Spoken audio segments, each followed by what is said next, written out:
This is a Hope 1032 podcast. Warning. This episode contains descriptions of alcoholism, which may be triggering to some listeners.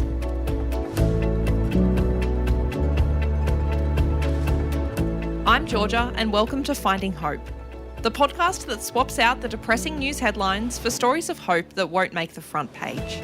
Each episode, we meet someone who's had a bit of a hard road in their life, but has found hope and healing along the way. And hopefully, they inspire you to look for the good in your life as well. Episode 10, Georgia.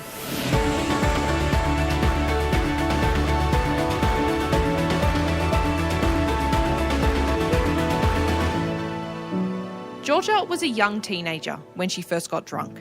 She grew up in a house of heavy drinkers, so alcohol was a normal part of life for her. She was only 15 years old when she first experienced the effects of alcohol poisoning. Alone on a bathroom floor, thinking that she was going to die before morning. It was also there, on that same bathroom floor, that very night, that she became a Christian. 5 years later, Georgia is now 20 years old, and her story so far has been one of turmoil and heartbreak, but also great resilience and faith in God. Georgia's surname has been omitted for privacy, but I'm very thankful for her vulnerability during this episode. Let's meet her. Georgia, thank you so much for joining me on the podcast today. I'm really excited to chat to you. Thanks for having me, Georgia. Well, firstly, tell me a little bit about yourself. If I was to ask, introduce you, what would you say? I would say I am a 20-year-old student currently studying at SMBC, so Sydney Missionary Bible College. I love reading all things theological, philosophical. I really enjoy writing essays. I know that's a nerdy thing to say, but it brings me a lot of joy to articulate things that are going on in my head.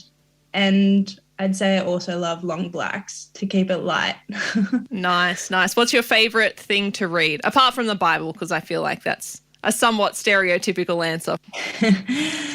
I would say at the moment it's Calvin's Institutes of the Christian Religion. I've just bought the 2 volumes of it and I'm very excited to dig in. Even from that introduction, Georgia sounds pretty epic, and not just because we share the same name. Behind her joyful tone, you would have never known the deep pain she was hiding. But every story, good or bad, must start at the beginning. Georgia's is no different. My childhood was quite joyful. I had 2 beautiful parents. My father and I were particularly close. I played a lot of sport. I played basketball, soccer, swimming, running, whatever I could do that was active, that's what I'd be doing. Was God always a part of your life? No, so I grew up in, I'd say, an agnostic home, if not atheist. I definitely became an atheist as I started reading philosophy and things like Richard Dawkins. Georgia's childhood was largely a regular one, but exposure to alcohol at an early age informed her adolescent years.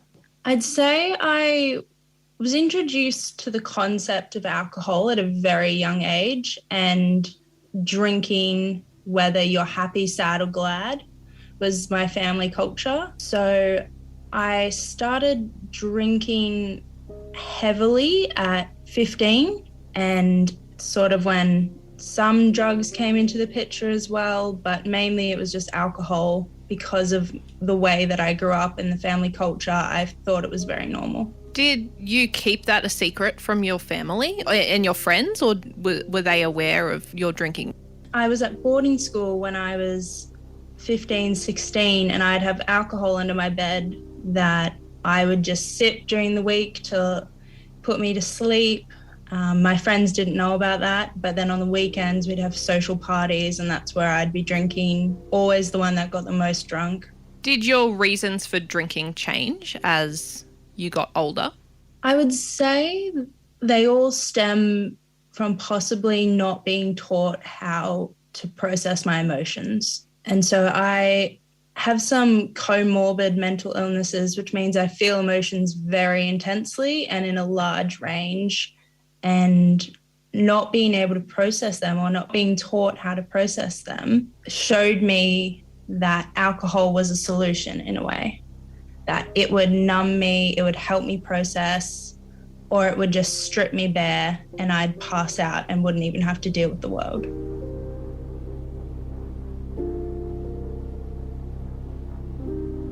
Alcohol was Georgia's lifeline, but it was killing her. At just 15 years old, she experienced her first bout of alcohol poisoning. I was having a particularly troubling day. It was a weekend. I was at a party and I had a bottle of scotch that I started drinking and didn't stop drinking.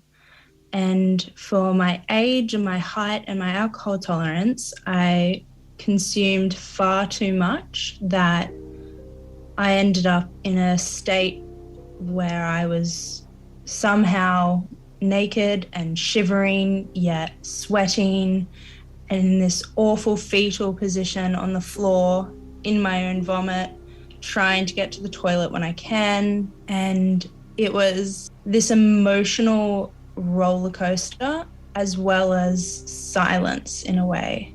I was so empty inside. I couldn't feel anything, but I felt everything. In the depths of despair, alone on the bathroom floor, Georgia made a decision that would change her life forever. So I'd been researching Christianity for a year and a half beforehand, reading books, going to Bible studies, praying actually quite a bit, and evangelizing to people while not saying I'm a Christian because I didn't want that label. I was terrified of it and quite angry at God. And the first night I experienced alcohol poisoning, and that emptiness that I felt, I handed my life over to Jesus knowing I couldn't live a life like I was living. Did you feel a sense of peace in that moment, or was it kind of not until afterwards that you realised the true weight of what you'd decided? I passed out quickly after, which was a mercy in the moment because I was in so much physical, emotional, and I'd say spiritual pain as well. My soul was at rock bottom and I didn't think I could get any lower than I did at that moment. And I felt a calm, like my friends beforehand was saying that I was crying out saying God had forsaken me, I've gone too far this time. In my head, I was praying and praying relentlessly. And then I passed out and woke up the next morning and put my head in my hands and was like, I'm a Christian. This is it. This is the moment I've been resisting for a year and a half. It's finally here. And my life is no longer my own.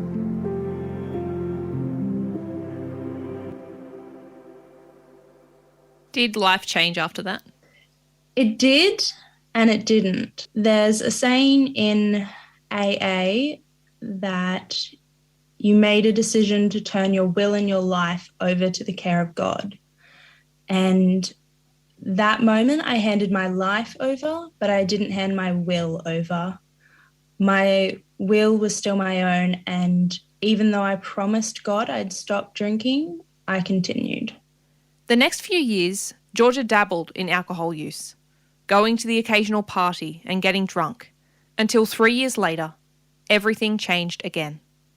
When I was 18, I had some recovered memories of past trauma and I started drinking daily and I had my first hospital admission, and that was 2019.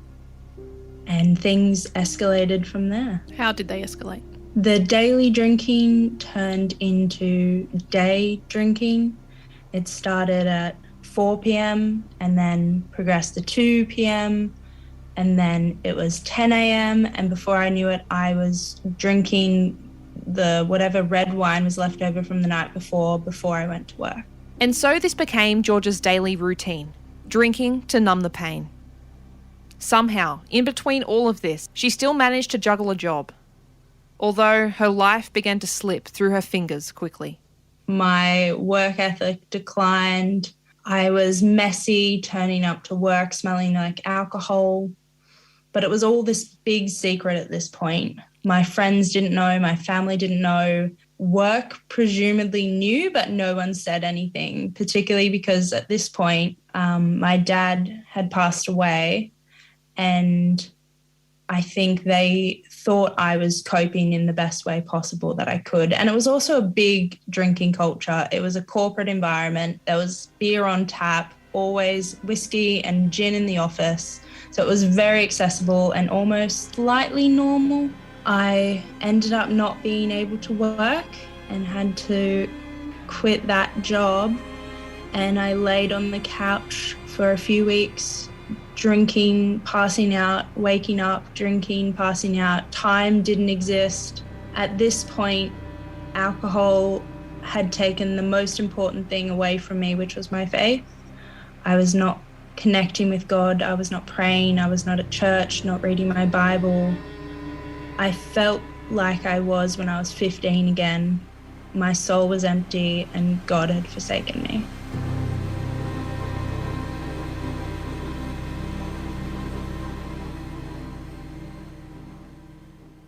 So what changed? What was the turning point for you?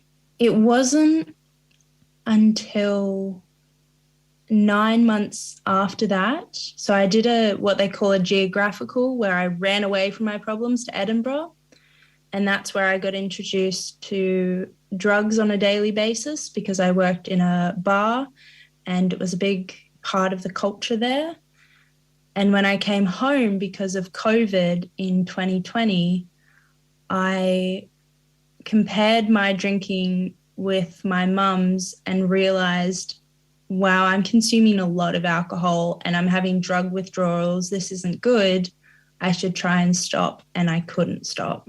And a couple of months later, things continued to escalate. I still wasn't ready to reach out for help. I wasn't ready to stop until quite a traumatic event happened because of my drinking and my behavior.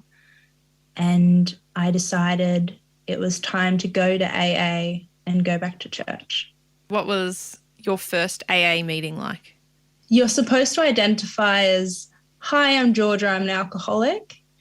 At this point, my psychiatrist had said, you need to go to AA or I'm going to schedule you for hospital again. And so I identified, hi, I'm Georgia, I've been told I'm an alcoholic.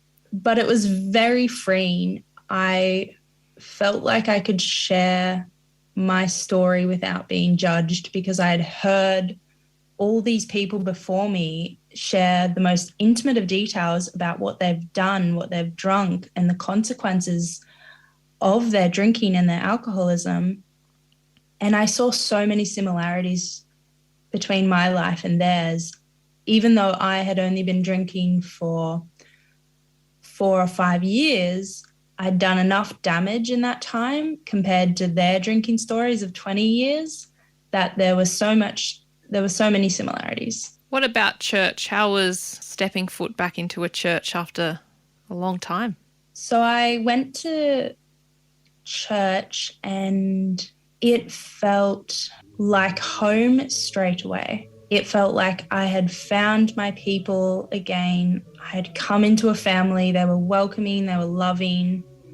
It was also terrifying because I knew I couldn't run away from what I'd done, the sins I've committed, and I couldn't run away from my alcoholism anymore.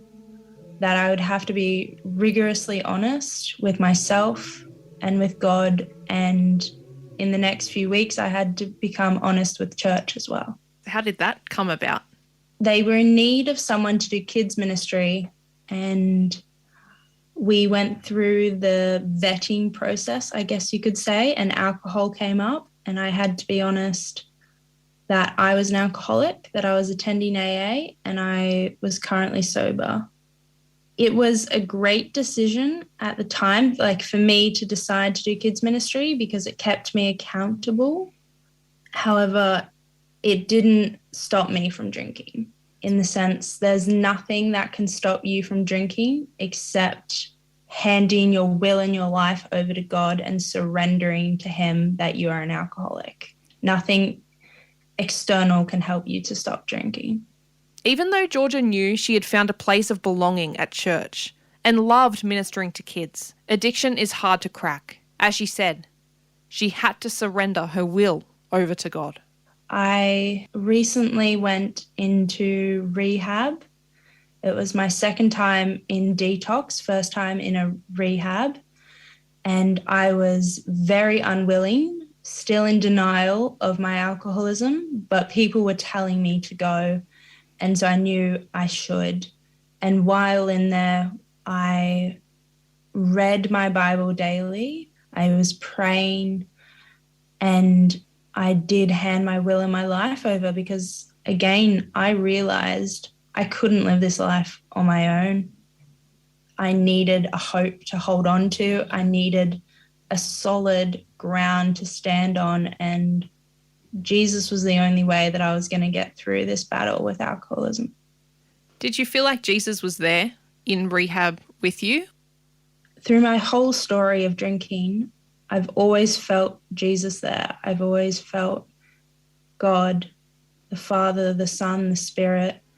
It was when I made that first decision to drink or take a drug, that's when I would be cut off and I wouldn't feel anything.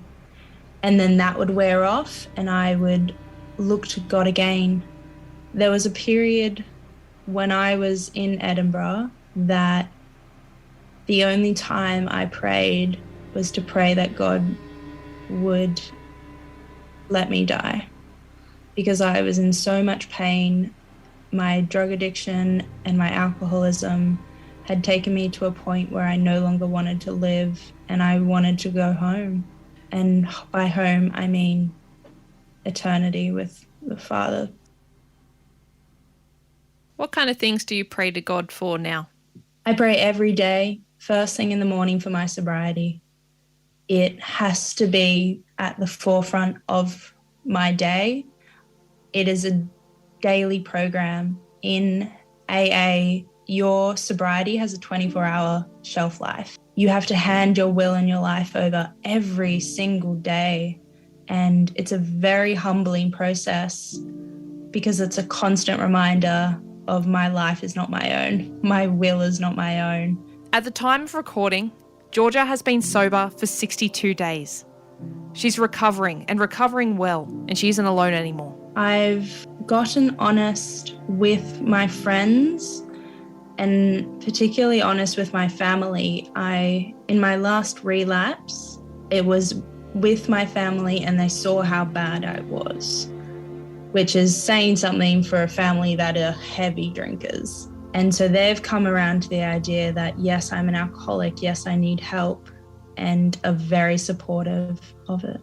What's the hardest part of continued recovery for you? In the big book of Alcoholics Anonymous, it says some people are constitutionally incapable of being honest. And that sentence is what keeps someone relapsing. When I was relapsing since July of 2020, which is when I first entered AA, and relapsing since then, I was constitutionally incapable of being honest to myself and to God.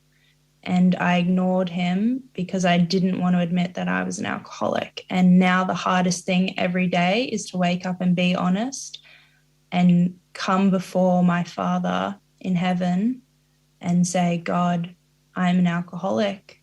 I've got this disease and I need your help to get through the day. Georgia, what does your day-to-day life look like now? It looks like waking up and praying first thing in the morning. Then currently I'm studying Genesis with another podcast. And I then study my subjects for Bible college, which at the moment is Old Testament studies and church history. I'm loving it. And then in lockdown, it looks like reading something. I spend most of my day reading because it's what I enjoy most. And then I might do some writing. I'll hang out with my best friend who's also a Christian and lives just down the road. Are you optimistic for the future? I'm optimistic and holding out hope that this is my recovery now, that this is the rest of my life being sober. And I hold hope for that. But I also need to be realistic and humble enough to realize I could relapse at any time if I don't surrender every day. Others who may be listening, struggling with addiction of any kind, alcohol or not, is there anything you'd want people to know? Is there something perhaps that you wish someone had told you? You can't do this on your own. God has given you people in your life to support you, to love you, and to help you get sober. And that's one of the gifts He's given you. But more importantly than that, you need to lean into Him on a daily basis. And it takes a lot of courage. And I know it's scary. It's terrifying to do it because it means you'll have to face your past actions and the consequences of that. But you can hold on to the hope that He is a loving Father, and Christ's death on the cross has paid for it all. Finally, Georgia, one last question. This is what I ask at the end of every episode. How has this experience changed who you are? I was a very emotionally broken person at the beginning. I was terrified of the world and I was terrified of feeling and thought that if I let any emotion in, I'm going to die. But now I've got the evidence to know that I'm strong enough to face an emotion without a drink or a drug. I can process it. I can take time. I'm not going to do it perfectly. I'm still going to struggle, but I can face an emotion because I'm stronger now and I've got the resilience behind me. Well, Georgia, thank you so much for your vulnerability today. I have been touched by your story. I'm sure many other people will be as well. So I just want to thank you for coming on the podcast and sharing a little bit about your life. We really appreciate it. No, thank you so much for having me. I've enjoyed it. I love sharing things about life and faith. We have a great God and I think everyone should hear about it.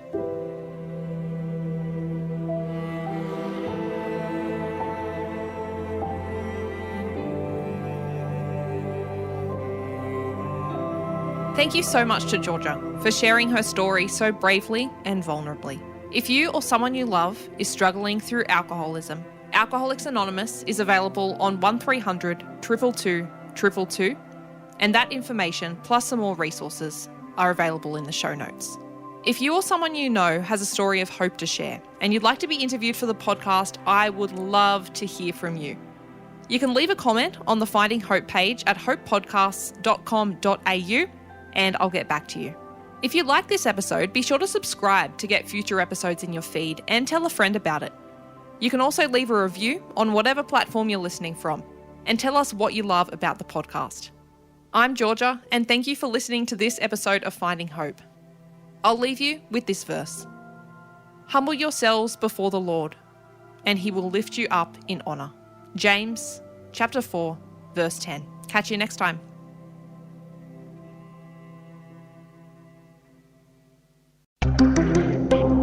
This is a Hope 1032 production. Thanks for listening.